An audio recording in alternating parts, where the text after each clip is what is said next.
pesan-pesan yang disampaikan oleh Nabi sebelum Nabi wafat. Ya.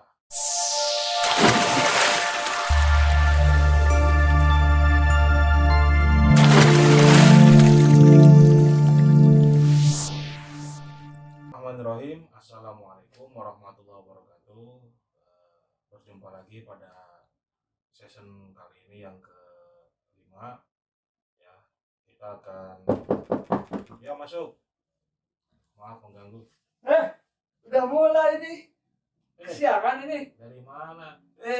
Bersama gaya baru dong. Wah, kamu ikut-ikut. Ya, Seragam. nggak apa-apa, biar rahasia aja gitu. Takutnya disangka anak yatim. Jangan gitulah. Keren kan?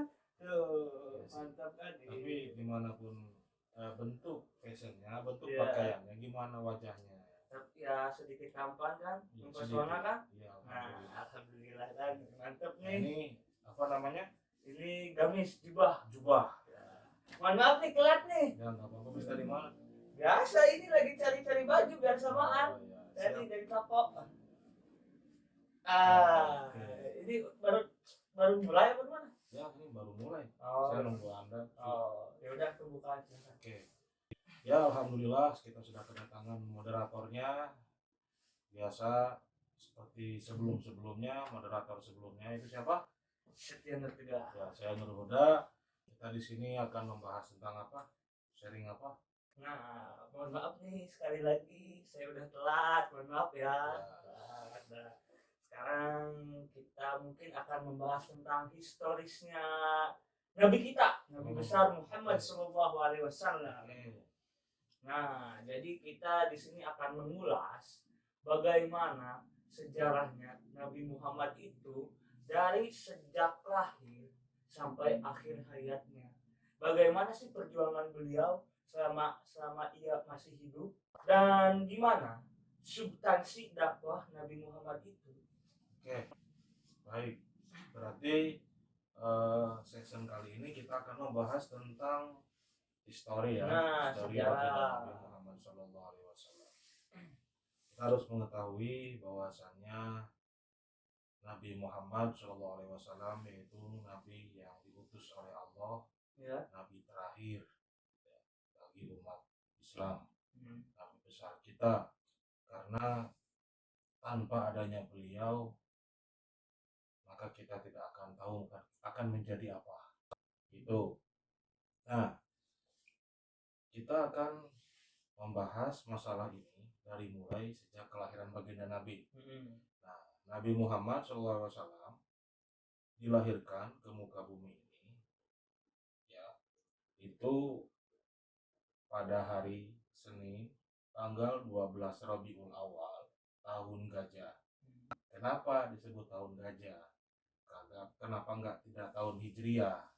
Karena tahun Hijrah itu terhitung ketika Nabi Muhammad hijrah dari Mekah ke Madinah.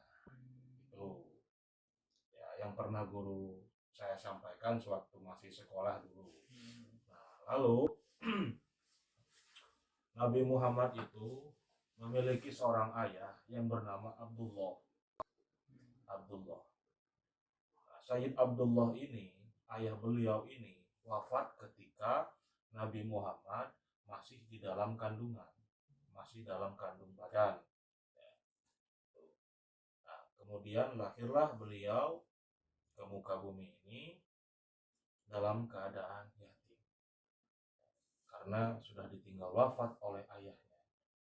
Terus agamanya ayahnya beliau itu apa? Wah, ini pertanyaan menarik. Jadi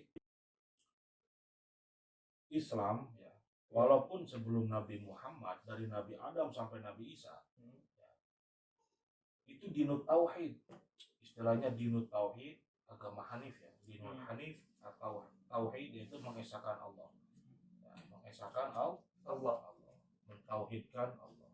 Maka secara otomatis walaupun Islam itu adanya pada zaman Nabi Muhammad, sebelum-sebelumnya beliau pun ya Islam untuk Nabi. Nah, sekarang pertanyaan Anda tentang masalah ayahnya baginda Nabi, yaitu disebutnya ahlul fitrah.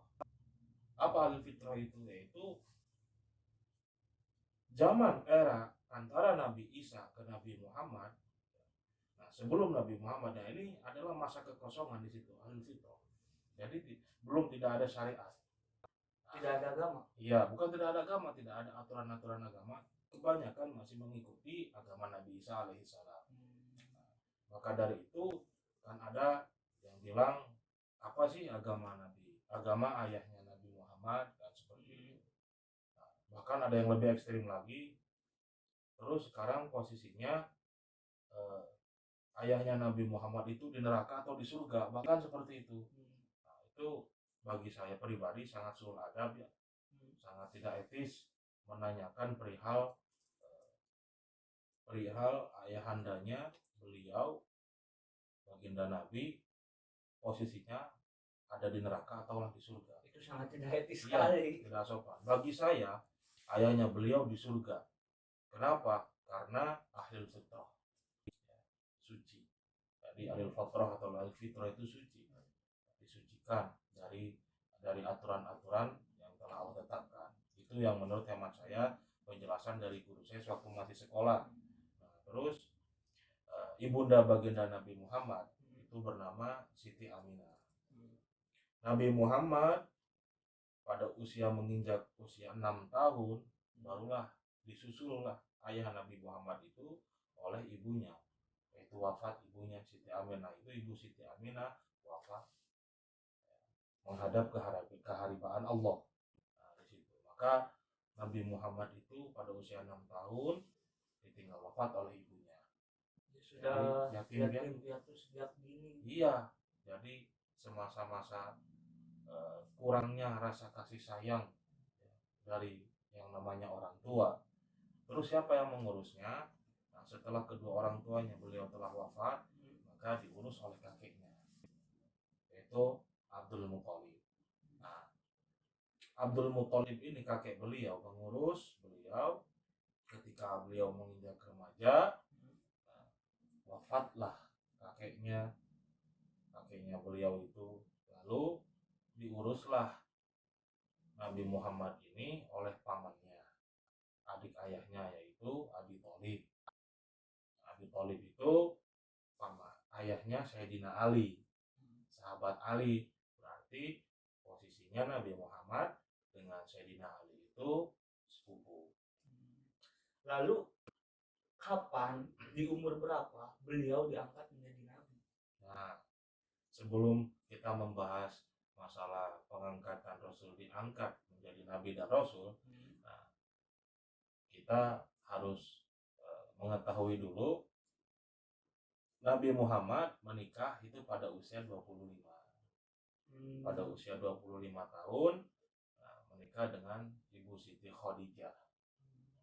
Itu saat belum diangkat menjadi nabi apa sesudah? Sebelum. Oh, sebelum. Ya. Pada usia 25 tahun. Seiring berjalannya waktu, nah, pada usia 40 tahun karena moral, akhlak, etika, tata krama di sekitar sana, ya, khususnya di Mekkatul Mukarramah pada waktu zaman dulu itu moralnya sangatlah terpuruk, bobrok. Nah, kemudian Nabi Muhammad uzlah itu ingin menyendiri di Gua Hira. Kemudian setelah beliau beruzlah di Gua Hira, disitulah Allah mengutus malaikat Jibril ya, kepada Nabi Muhammad yang pada saat ini kita ketahui wahyu yang pertama yaitu surat Al-Alaq.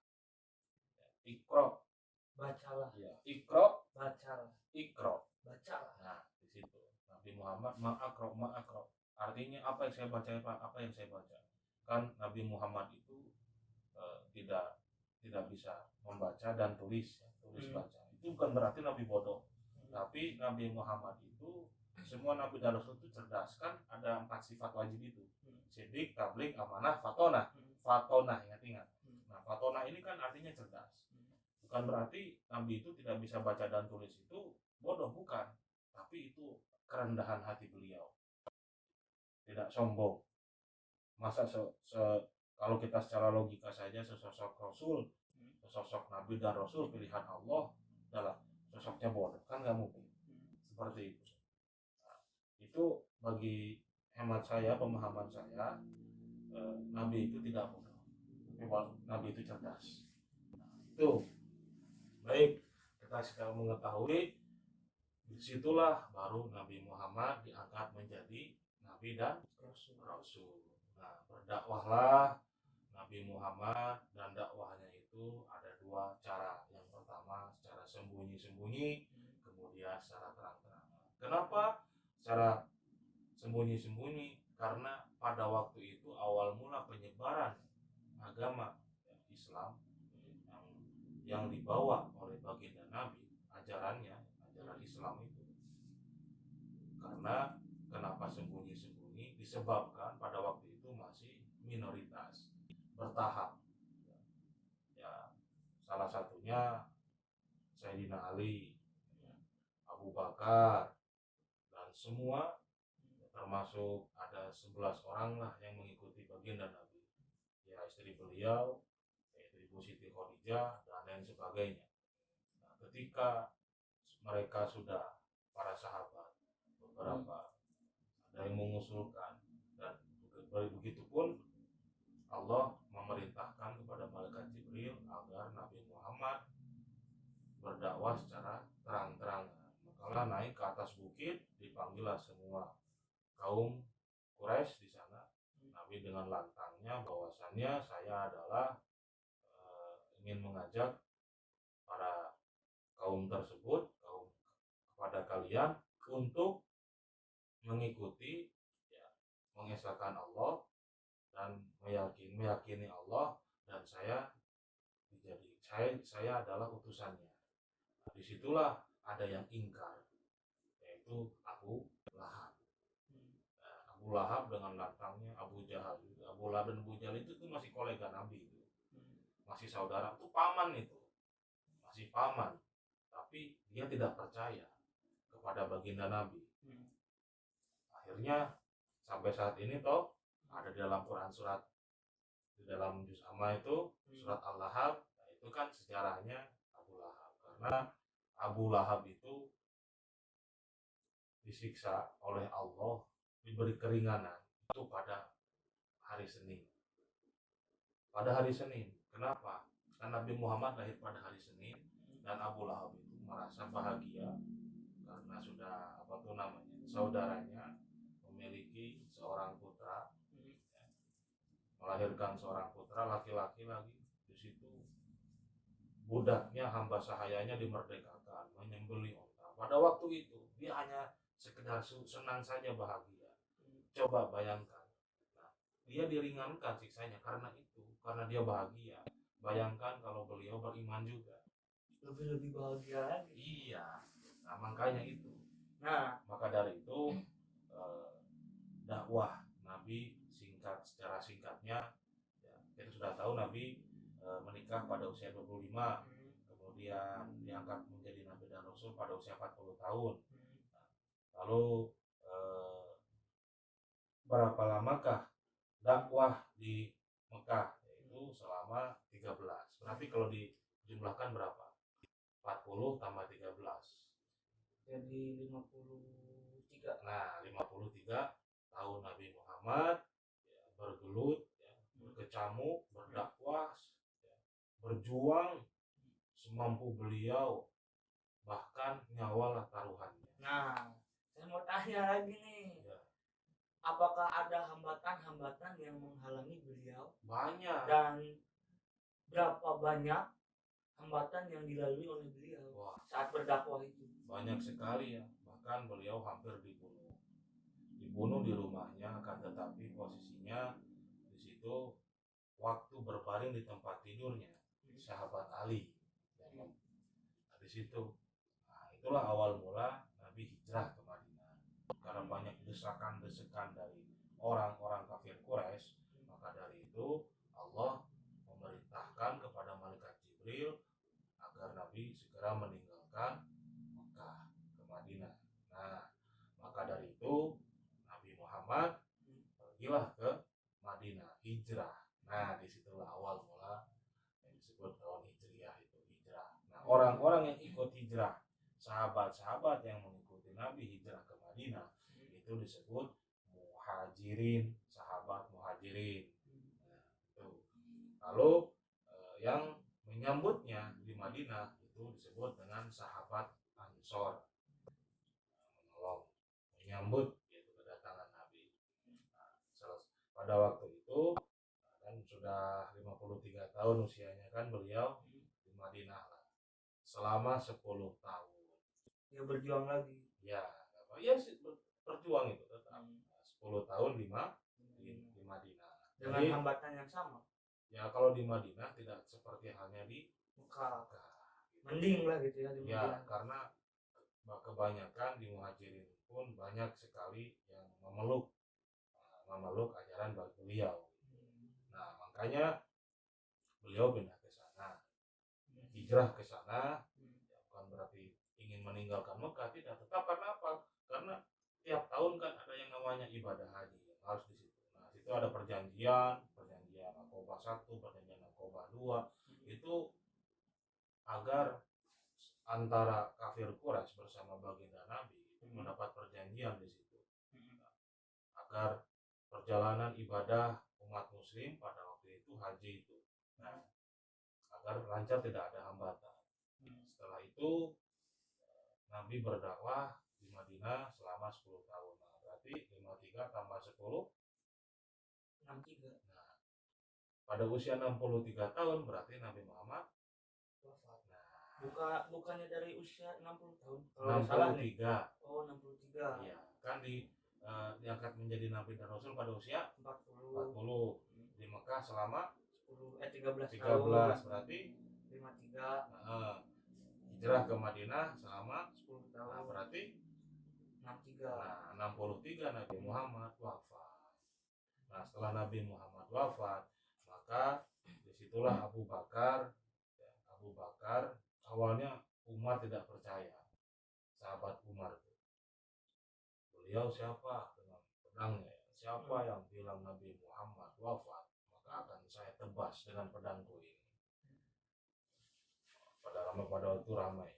Nah, di situ langsung Abu Bakar keluar, ya Umar, Muhammad itu manusia, Muhammad itu bukan Tuhan, dan Muhammad itu bisa ya benar-benar wafat. Disitulah ketika Abu Bakar, nama juga Abu Bakar kan julukannya As-Siddiq ya, apa yang beliau ucapkan itu pasti tidak lebih dan tidak kurang. Jadi perilaku Nabi Muhammad itu benar-benar diterapkan oleh beliau.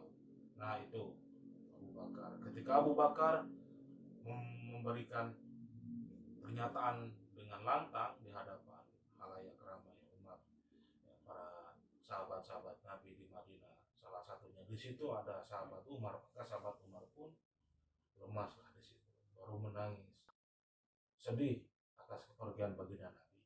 Nah, singkat ceritanya seperti itu. Apa ada pesan-pesan yang disampaikan oleh Nabi sebelum Nabi wafat? Ya, nah ketika awal mula Nabi wafat, ya, bukan berarti awal mula Nabi wafat. Ketika di akhir hayatnya baginda Nabi dalam ya menghadapi sakaratul maut, ini sekelas Nabi Muhammad ya, malaikat maut, malaikat Israel itu mengetuk pintu dulu, santun, beda dengan kita itu saat ya mengetuk pintu, bahkan keluarlah Siti Fatimah, ya putri baginda Nabi. Ayah sedang sakit, bolehkah saya masuk? Ayah sedang sakit.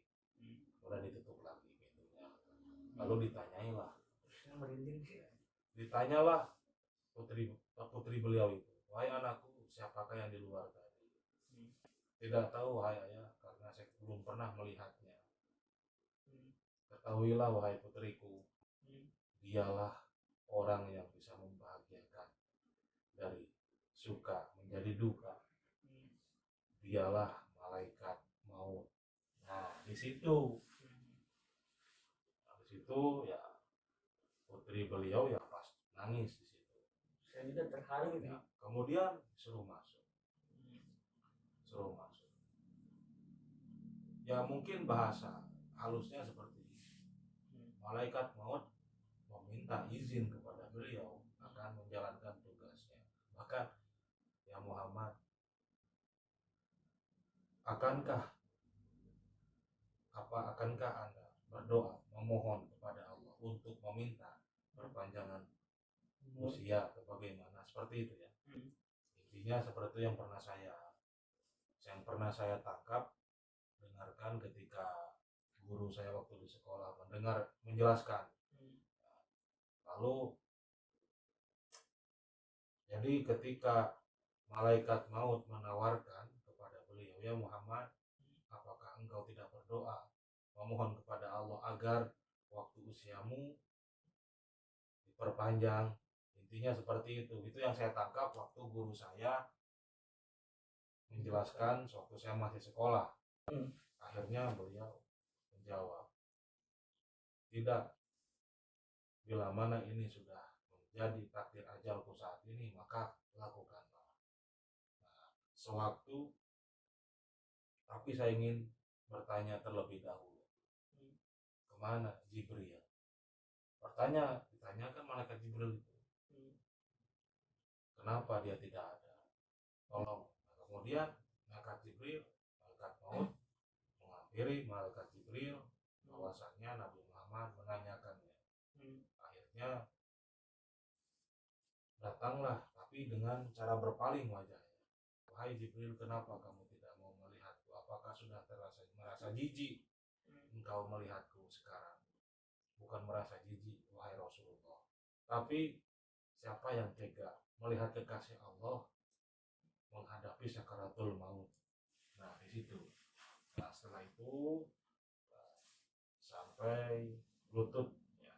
Ini udah mulai dingin, baru sampai lutut. Nabi bercucuran keringat. Ya Israel, seperti inikah rasanya sakaratul maut? Malaikat Israel itu, ini saya sudah usaha, ibaratkan bahasa intinya seperti ini, saya sudah berusaha sebaik mungkin, ya pelan-pelan, sehalus mungkin dalam mencabutnya. Itu masih kerasa sakit, kuat-kuat baginda Nabi itu menegak. Nah, pada waktu itu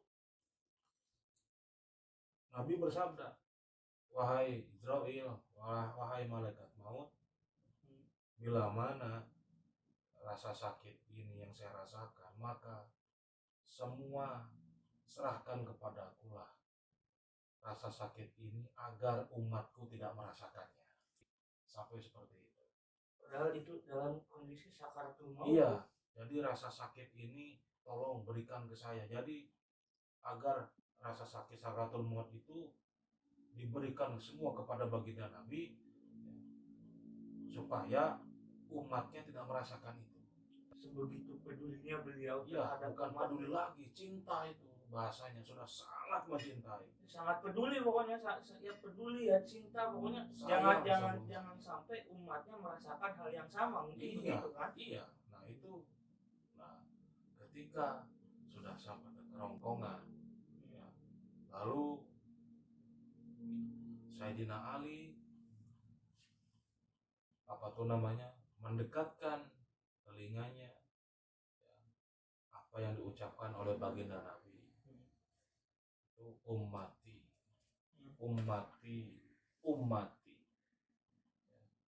Nah, ummati yang disebutkan, yang diucapkan oleh beliau itu bukan wahai anakku, wahai istriku, wahai sahabat-sahabatku, bukan, tapi umatnya yang disebutkan, yang diucapkan, yang dipanggil oleh beliau ketika sakaratul maut.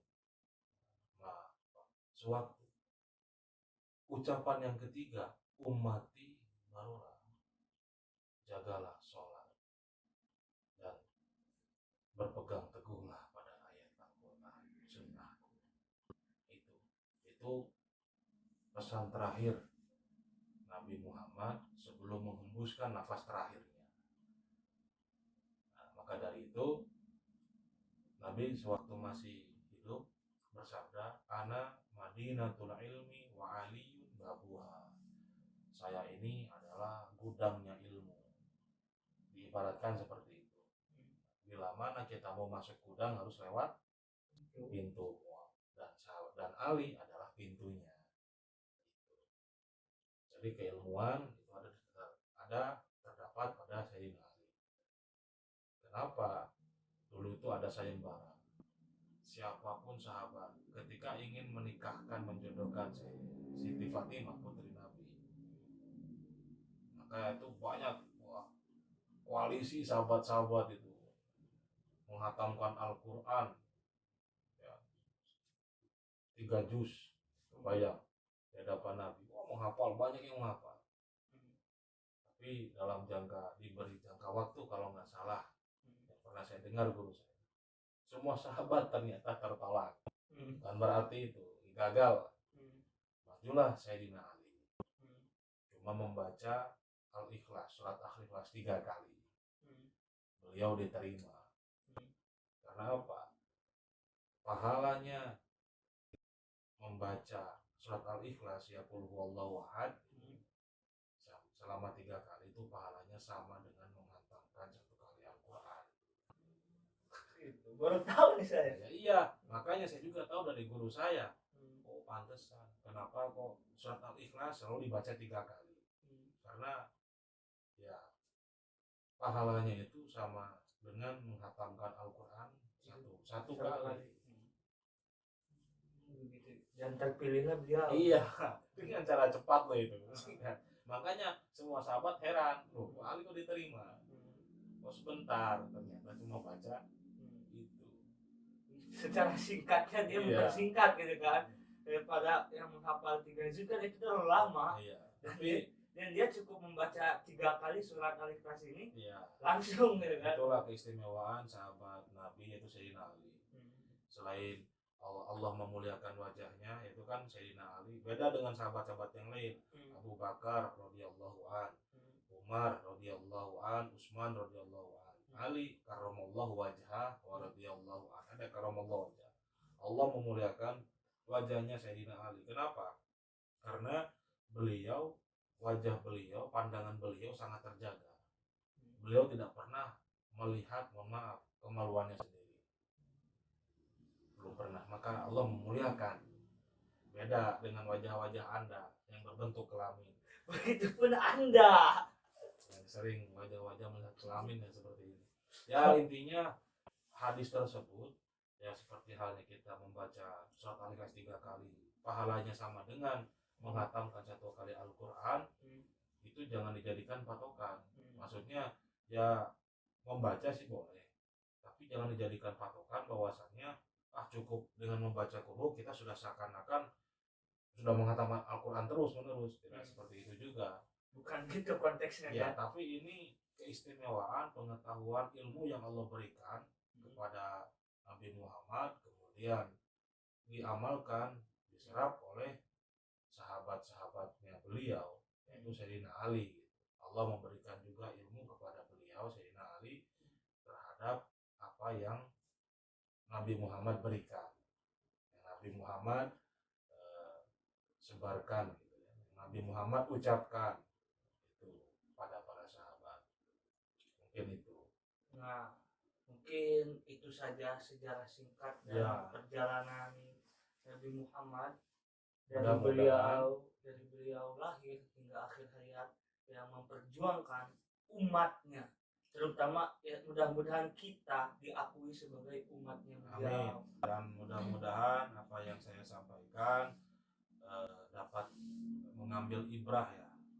Jadi mengambil manfaat.